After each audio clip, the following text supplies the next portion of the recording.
Le lundi matin,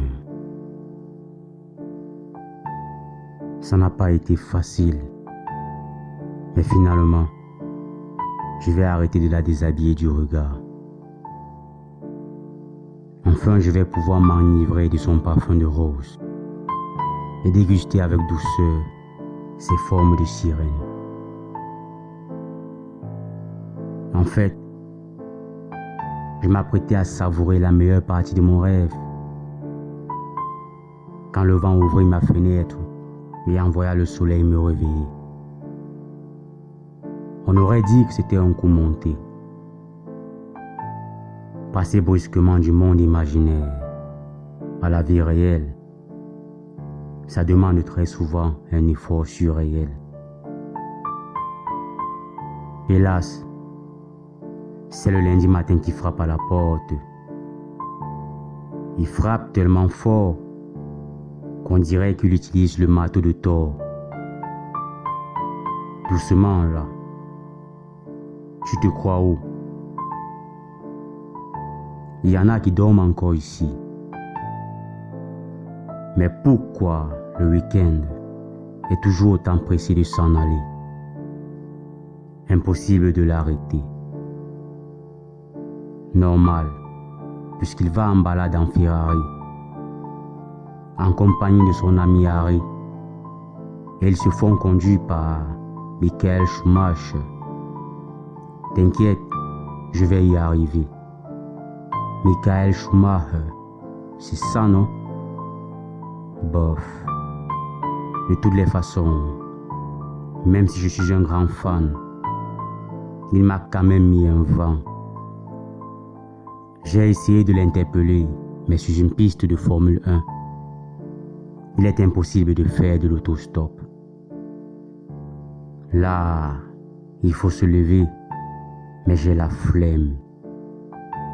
À cette allure, ça risque de virer en blasphème. Le lundi matin, purée. Descendre du lit est presque toujours une descente aux enfers. Je n'ai qu'une seule envie, remonter le temps. Retourner à vendredi et retirer au week-end sa Ferrari. Comme ça au moins, je pourrais m'agripper à lui. Je pourrais même l'inviter à prendre un verre avec mon ami Louise.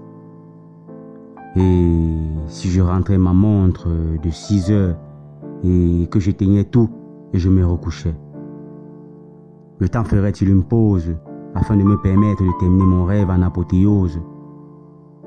Oui, je sais. Mon idée est un peu folle. Mais avoue que ça sonne bien comme rime. Pause, apothéose.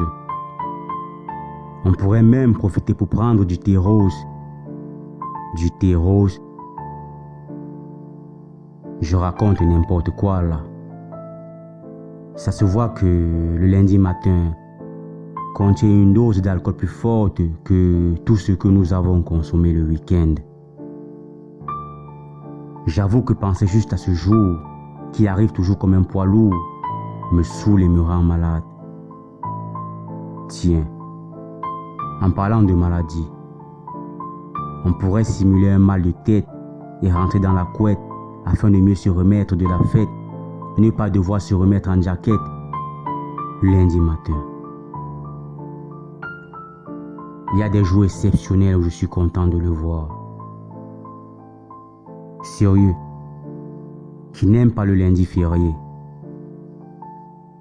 Qui n'aime pas le lundi quand il rime avec jour de Noël, quand on peut inviter sa copine Noël, quand on peut se permettre de boire un verre de trop le dimanche, se coucher tard et ne pas mettre de réveil ou rester en éveil afin de voir le lundi se lever, lui faire un petit sourire narquois et ensuite aller se coucher après avoir siroté un dernier verre comme un fils de roi. Les lundis matins comme ça sont rares et c'est pourquoi chez nous ils sont stars. Le lundi matin, le parolier pacifique.